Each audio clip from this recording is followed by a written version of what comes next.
রাসূলুল্লাহ। আহলে সুন্নাত ওয়াল জামাত জিন্দাবাদ জিন্দাবাদ কুরিয়াল বুস্তামি কানকাশরী জিন্দাবাদ হাজী জিন্দাবাদ। মোহাম্মদ আলী সাহেবের আগমন শুভেচ্ছা আর স্বাগতম। বুস্তামি কানকা শরীফের পক্ষ থেকে লাল গোলাপ শুভেচ্ছা। বুস্তামি কানকা শরীফের সাবেক সাধারণ সম্পাদক আমাদের মাঝে উপস্থিত। আরেকটি বিষয় ক্লিয়ার করি, এখানে যে আমরা যে কানকা শরীফ, এটা হচ্ছে আত্মশুদ্ধিমূলক অরাজনৈতিক একটি প্রতিষ্ঠান। আত্মশুদ্ধিমূলক অরাজনৈতিক প্রতিষ্ঠান। এ প্রতিষ্ঠান থেকে আমরা কিভাবে আমাদের আত্মার উন্নতি হবে, দুনিয়া ও আখিরাতে কিভাবে আমরা কামিয়াবি হব, এটি হচ্ছে একটি এই ক্যান্টনমেন্ট একটি স্থান। এখান থেকে আমরা শরীয়ত, তরিকত, হাকিকতে, মারেফতে, স্বাদ মারেফতের দিক নির্দেশনাগুলো এখান থেকে আমরা শিক্ষা নিব। এ পর্যায়ে আমাদের হাজী জনাব মোহাম্মদ আলী ভূঁইয়া সাহেবকে কিছু বলার জন্য আহ্বান করছি। সাবেক সাধারণ সম্পাদক কুরিয়াল বুস্তামি কানকা শরীফ।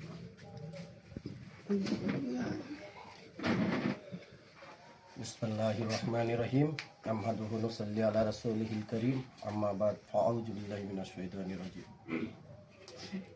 আসলে বিষয়টা হচ্ছে, আমি যদি অনুভব করি যে আমি কোথায় থেকে আবার কোথায় আসছি, আমি আসলে সইতে পারি না। কারণ আমি কখনো ভাবি নাই আমার মহান রাব্বুল আলামিন আমাকে এত তাড়াতাড়ি এই গোলামকে মক্কা এবং মদিনা যাওয়ার জন্য কবুল করে নেবেন। আমার বহুদিনের আশা ছিল, মনে মনে আমি বহুত স্বপ্ন দেখতাম আর বলতাম যে আল্লাহ, তোমার এই গোলামকে, তোমার এই বান্দাকে তুমি তোমার দুই নয়নে, আমার দুই নয়নে তোমার কাবা এবং তোমার রাসূলের রওজা না দেখায় আমাকে কবর দেশ নিও না তুমি। আমি সবসময় এই কথাটা আল্লাহর কাছে বলতাম। হয়তো আল্লাহ আমাকে কবুল করছে।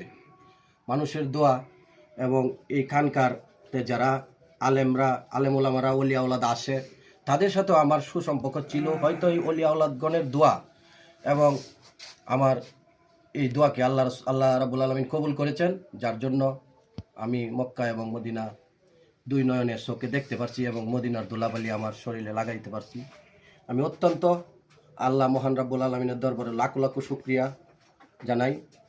এবং আজকে যে পরিবেশ বুস্তামি কানকা শরীফের পক্ষ থেকে যারা করেছে, আমি তো আসলে সমাজে আমি সৎগাজারিয়ার কাজে বেশিরভাগ ছিলাম বা করতাম, জনগণের পাশে থাকিয়া কল্যাণে, জনগণের কল্যাণেই কাজ করতাম। আমার সবসময় এটাই ধারণা ছিল ছোটোবেলা থেকেই।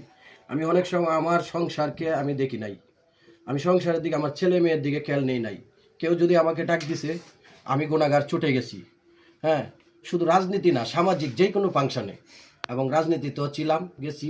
কিন্তু এটা কোনো রাজনীতি স্থান না, এটা দুনিয়া এবং আখিরাতের স্থান হইল এই খানকা শরীফ। কারণ স্থান কীরকম, যখন আপনি যদি কোনো বিষয়ে আল্লাহর ওলিদের সাথে এবং আল্লাহর আলেম ওলামাদের সাথে আপনি যদি সহজ মানে যোগাযোগ রাখেন, আপনি আলেমদের সাথে উঠা বসা করেন, আল্লাহ তাআলা পরকালে আপনাকে এই আলেমদের সাথে উঠা বসার সুযোগ করে দিবেন। সবাই বলি আমিন। এটাই কোরআন এবং হাদিসে এটাই বলছে। আমরা হয়তো কোরআন হাদিস সঠিকভাবে পড়তে পারি না, অনেকে জানি না, আবার অনেকে কোরআন হাদিস পড়ি, জানি। কোরআন হাদিসে এটাই আল্লাহ তাআলা বলে দিছে যে স্বর্গ সঙ্গে স্বর্গবাস, অসৎ সঙ্গে সর্বনাশ। আপনি যদি ভালো কাজে আগান, আল্লাহ তাআলা আপনার জন্য আখিরাত, দুনিয়া এবং আখিরাতের জন্য আপনার জন্য রাস্তা ক্লিয়ার করে দিবেন।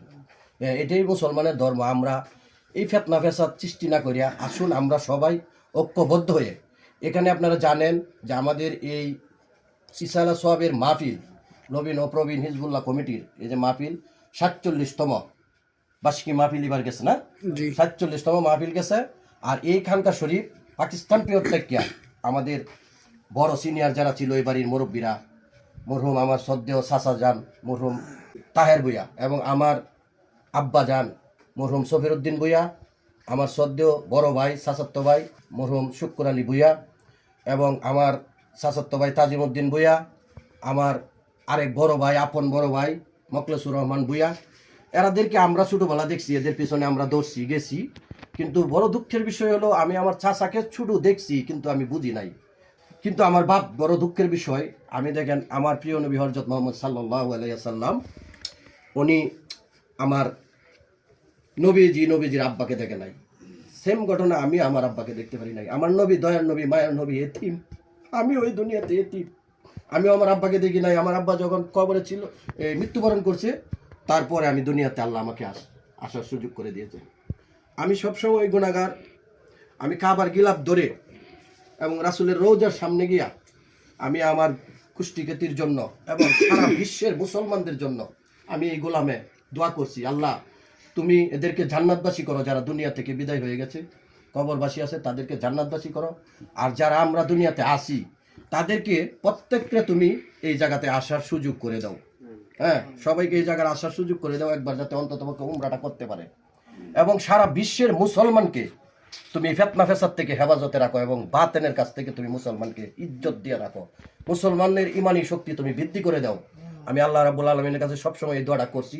আমি যখন মক্কা মদিনাতে 10 দিন ছিলাম, এই 10 দিনের মধ্যে আমি এই দোয়াই সবসময় করছি যে আল্লাহ মুসলমানকে, এই যে গাজাবাসীর ইতিহাস আপনারা সবাই দেখছেন, মুসলমানের ওপর কত অত্যাচার, ইহুদি খ্রিস্টানেরা অত্যাচার করছে, বিধর্মীরা, আল্লাহ তুমি মুসলমানকে ইমানি শক্তি বৃদ্ধি করে দাও। আমি সবসময় দোয়া করছি।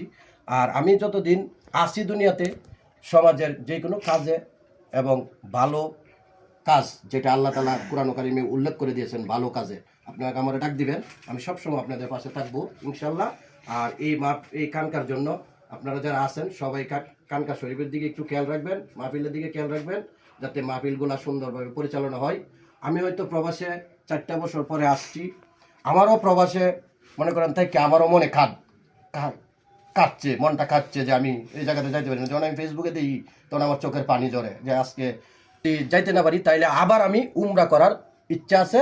রমজানের 22-23 তারিখে আবার যাবো সামনের বছর, যাতে আমি ঈদ ওই জায়গা করে আসতে পারি। আপনাদের কাছে আমি দোয়া চাই, আপনারা মন থেকে আমার জন্য দোয়া করবেন, যাতে আল্লাহ আমাকে আবার এই কবুল করেন। আমিন। নারে তাকবীর, আল্লাহু আকবার, নারে রিসালাত, ইয়া রাসূলুল্লাহ, আহলে সুন্নাত ওয়াল জামাত জিন্দাবাদ জিন্দাবাদ, আল বুস্তামি কানকা শরীফ জিন্দাবাদ জিন্দাবাদ, হাজী মোহাম্মদ আলী সাহেবের আগমন, শুভেচ্ছার স্বাগত, বুস্তামি কানকা শরীফের পক্ষ থেকে লাল গোলাপ শুভেচ্ছা।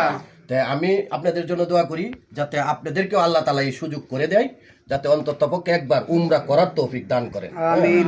আর এখানে তো কোনো রাজনীতি না, এখানে সামাজিক বক্তব্য। এই বলে আমি আর কথা বাড়াবো না। হ্যাঁ, সবাইকে আমার অন্তঃস্থল থেকে অসংখ্য ধন্যবাদ। আল্লাহ তাআলা যাতে সবাইকে যার যার মনের মকসুদগুলা কবুল করে নেন। হ্যাঁ, আমিন সুম্মা আমিন।